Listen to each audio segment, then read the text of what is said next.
movies. We all go to see them to have fun, laugh, giggle, clap and cheer, especially if it's a Marvel movie like this movie as a such. And we all try to have our fun. At least in my circumstances. The only movies I've ever gone to see in my lifetime have been Marvel movies or superhero movies or just happy movies in general or just horror movies. Which knows I've heard some people kind of like do those things like they're getting close, whatever. But I've never gone to a movie like this, which is Thunderbolts. Now, I went into this movie thinking, it is just another superhero movie. It is just Thunderbolts, and it is just that. And I thought that at first. But I heard from multiple people saying, like, dude, this movie will tear you apart somewhat, especially if you're a person that, you know, has some mental kind of, like, not mental issues in a way of being deranged or anything, but, like, if you have very kind of bad depression and stuff like that. And recently in my life, I don't know. I can't seem to figure out what's going on with myself. I've said it before, and I'll say it again as my last video, annotation on the screen right now. In that video, I even talked about it. I'm kind of lost. And I don't mean a way of, like, where my direction is in life and such. I'm talking about mentally. I don't know where I stand, and I don't know where I am. But that's besides the point. I'm going to get into the movie and why Thunderbolts resonated with me. Going into this movie, you would think that this is a normal Marvel movie where you're gonna have some fun. There's gonna be a main plot to this telling you that you matter or whatever. But this movie, holy shit, it digs at people. It digs at me, really. And if you're wondering what the whole meaning of Thunderbolts is, it's basically just depression. That's basically the whole thing in the movie is depression, finding yourself, and knowing that you matter in some sort of case and that you can find matter. It's kind of like Deadpool and Wolverine in a sense, but except this movie goes way deeper into that wanting to matter and regret and just depression in general. This movie goes way deeper than Deadpool and Wolverine, and I appreciate this movie for it. There were a couple parts of this movie besides the main part I'm gonna get into that really did kind of have me like, damn, I feel that, like, I can understand, like with the parts with John Walker and him having to deal with the baby, but then also looking that he was a failed Captain America. That is a thing that, sure, you might have to look really into it or interpret it in your own way, but the way I interpreted that scene was just wanting to be someone, but you get dragged out of being it because you are who you are. You can't try to fake being someone. You gotta just be who you are, and John Walker is just who he is. He is a Captain America, yes, but he's not the Captain America that people want to see. A kind-hearted, always up Captain America. John is willing to get the job done no matter what is necessary, while Captain America was willing to at least make sacrifices to get it done. John isn't that way. He is a Deadpoolish kind of Captain America, if that makes sense. And he felt like he was getting outcasted and all that, and he didn't like the fact that he wasn't being looked up to. And that's something that, even in my case, I somewhat do resonate with that in a way. But one extra thing in this movie that I do want to talk about with John Walker, aka U.S. Agent, as I just figured out that's pretty much who he is in the MCU now. He's U.S. Agent, which I didn't know that. So my mistakes for calling him Captain America. But he really is still technically Captain America in a way, but just a bad Captain America, I guess. But at the beginning of the movie, they all get trapped inside the bunker by Valentina to all take each other out and be disposed of so that they aren't there to tell of her wrongdoings. And in that, they all escape, luckily, thankfully, and they all go through this mile-long tube. They do find Bob, aka Sentry, to bring them along with them, because they're like, well, he's innocent, we might as well bring him along, and we don't know who he is, and he doesn't know where he is, so let's help him. Be good people, do something good for once. I think that's what they were thinking, and that's why they did it.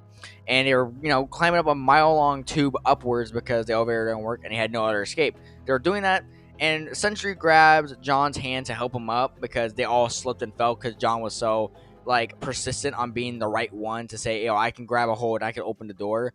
But that besides the point. Go watch the movie if you want to see that. But basically, Sentry grabs his hand, and if you don't know what Void or Sentry's powers are, he literally grabs you, and he can make you relive memories. And that's where the memory I just talked about with him losing his son, and him not caring about his son, and basically just looking at his phone and feeling like he was not wanted, and not paying attention to his son. Not wanting his son. I didn't mean to say that. But basically, after that moment, he cuts out of it, and everyone's asking what's wrong. He says he's okay, but then he turns around to look at the mile-long hole that they just, built themselves up to and climbed up. He looks down there and steps towards it like he was going to jump.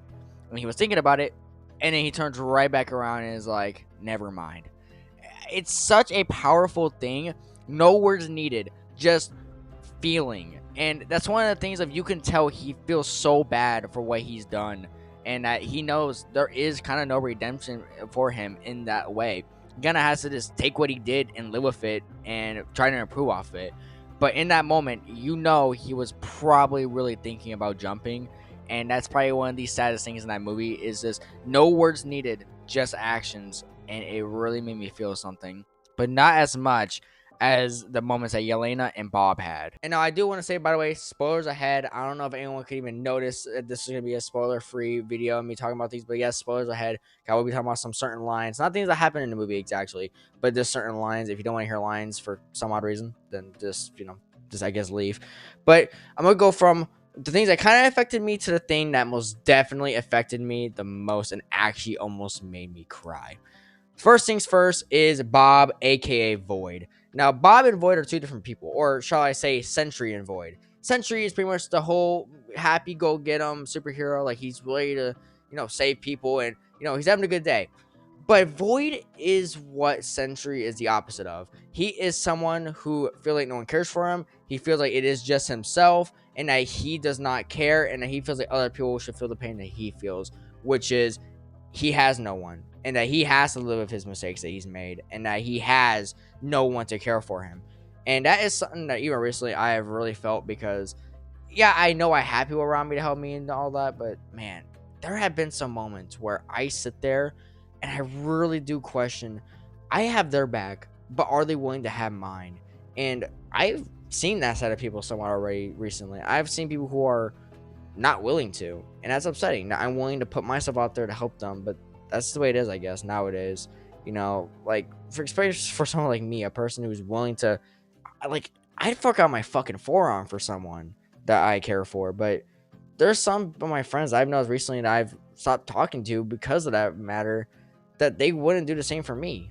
And that's not what I feel like a friendship is, or even a relationship in any sort of regard.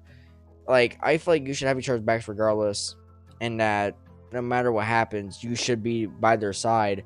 And some of my friends recently I found out are just not like that at all, in some regard. And hearing Bob talking to Void, because they're two different, the same person, but watch the movie, you'll figure it out. Basically, he was fighting himself, his inner demons, and that's what Void is. The person telling him that no one no one cares for you. It is just you and me. That's it. It's just us. Just ourself. That's all it is. That's all it's ever going to be, because no one cares for you, and no one will ever care for you. And that's something that I've had to live with, but I've figured out recently that people do care for me. But the main thing in this movie that really got me was a monologue. Same thing with Deadpool and Wolverine. The main thing in Deadpool and Wolverine that got me was Wolverine screaming at Deadpool, telling him that he's just a joke and that he will never matter or be a hero in any regard. I took that as, to me, I took myself inside a Wade's situation, because I feel like a person who wants to be there, but sometimes I do feel like I fail at doing what I want to do. And what I really do want to do sometimes, and this with YouTube and friends in general, I do really want to just be there and be someone to rely on and be someone who can help someone at any moment. But sometimes I do feel like anytime I even do help, or sometimes when people decide not to come to me, I feel like I have failed. And I, not to be in a hero sense, but yeah, I failed as being a hero, quotations. I'm just saying hero to fill in the gaps for what this, speech was. But the main thing in this movie that got me, that really mashed up with that Wolverine scene, was Yelena talking to her dad. And this scene had me practically to tears. I had to pull one of those closing my eyes for a couple seconds moments just to keep it in, because I don't want to cry out in public. That's just the way I am. But man, I actually got super close. So I'm gonna read the line out and the scene out entirely. Yelena's walking down the street, walking away from the group, because they figure that they cannot stop Sentry because he's being controlled by Valentina. So it's pretty much game over. There's no way they're gonna stop him in any regard. And Red Guardian, aka her dad, is following her down the street trying to stop her, to tell her, yo, we can do this, we can stop him, we can help. But she stops and says that she can't. She has nothing, and there's no point to try. And her exact line that she says that really resonated with me was that, I am so alone. Every day I look at my phone and I think about all the horrible things that I've done. Go to work, drink, and then go home to no one. And hearing her say that is what is one of the most damaging things to my soul that I ever felt in my life. And the main reason why is because recently in my life, I feel like I've made so many mistakes, more mistakes than I have ever made in my life. And I don't mean by me becoming more social, I don't mean anything by that. I mean by me not being social in general kind of damaged, I feel like, some relationships I had with people. Because, I mean, not being social, I said things I didn't mean, did things I didn't mean, or put myself in situations that I felt like I wanted, but now I notice that, yeah, I still want those things, but because I feel like I wasn't socially ready and mentally ready, because I hadn't talked to people much in the past 3 years, it didn't work out. And that's something I have to live with. And going on to the thing of what she said about drinking, going to work, and having to live with the things and think about the things because you're so alone, and that's all you can do is think about your mistakes. Yeah, that's all. That's if I have to be real with you, that's all I've been doing for the past month or two. Is, I'd wake up, look at my phone to see when it messaged me. 9 times out of 10, no one messaged me. And then I go think about what I'm gonna do for the day. Do I want to stream? Do I not want to stream? And then I go and stream. And if I don't stream, I try to figure out what I'm gonna do for the day. Try to be productive. Probably help my mom or something. If I don't, then I just sit here and play, or just take naps. I did that for a long while, for like I think a week straight. All I did was sleep, really, because I had nothing to do. And then just, and I guess going on to the next thing she said is drink. Yeah, it got to a point with me where I just slept all day. It got to that point I didn't want to think about anything, so I just slept. And that's my kind of drinking, I guess, to her drinking, is me just sleeping all day. That's kind of what I was doing. I was sleeping all day, so I didn't have to think about it. But when me sleeping, it made me dream. And when I dreamed, it wasn't pleasant. And it wasn't fun. And I'm not getting into those dreams or anything, but just know they didn't help my situations at any certain points at all. And they were not fun. And they were not pleasant. And they did not make me feel certain. And they did not make me feel happy things. And it made me feel worse about my situations and myself. And then going on to the last thing she said, when the whole day is said and done, you go home to no one. I come home to my mom and my sister. Yes, I do. I love them.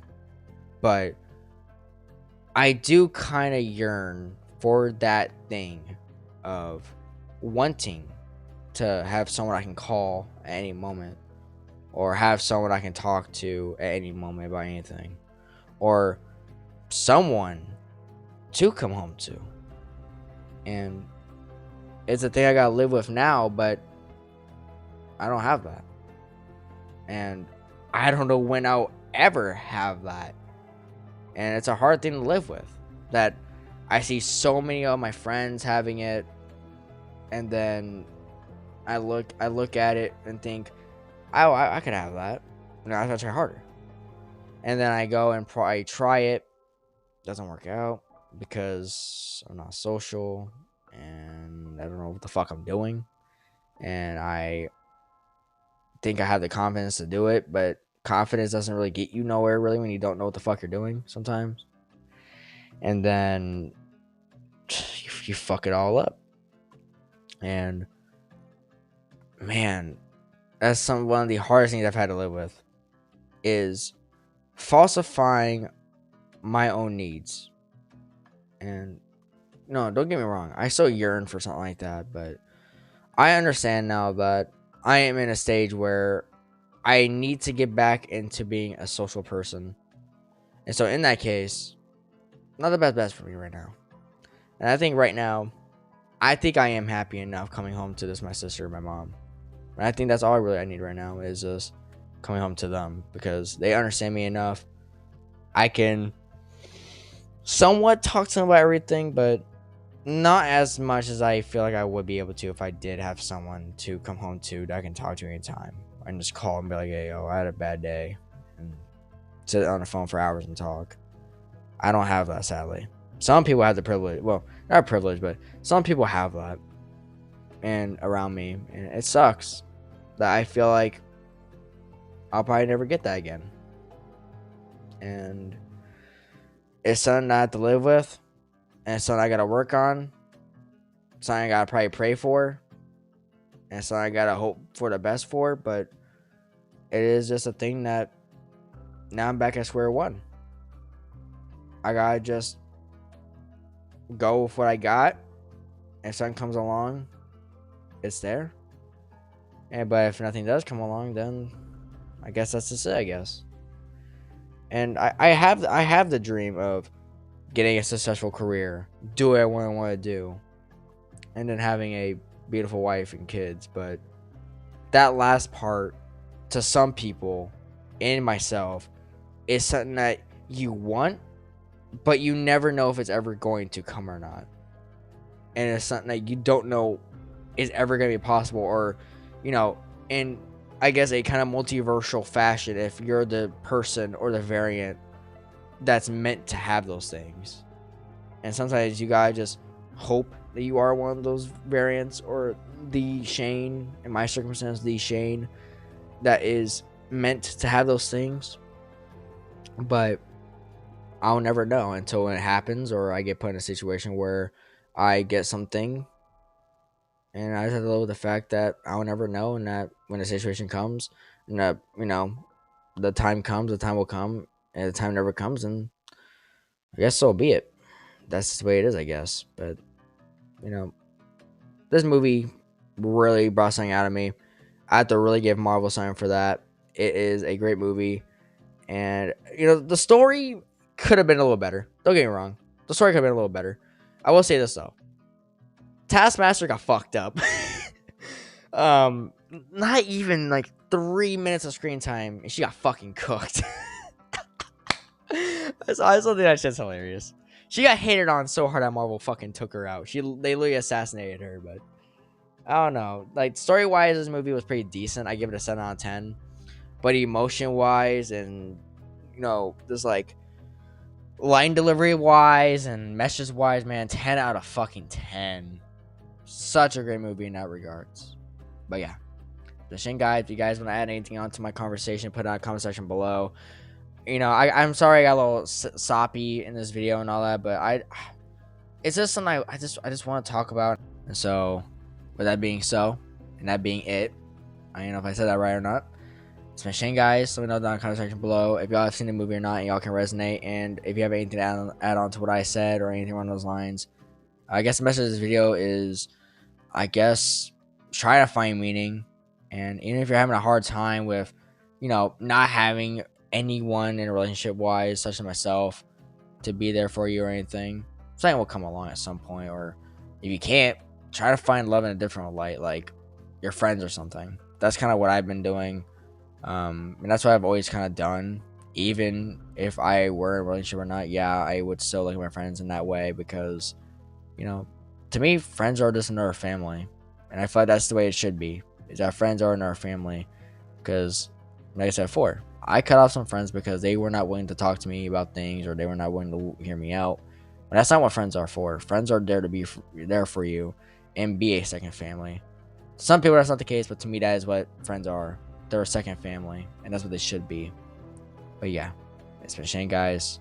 Be humble, be kind, and I want to say this as well. I guess for a little thing for the end of this video, go tell a friend you love them, and tell them that you mean a lot to them, and say you'll be there for them as family, because that's what friends are for.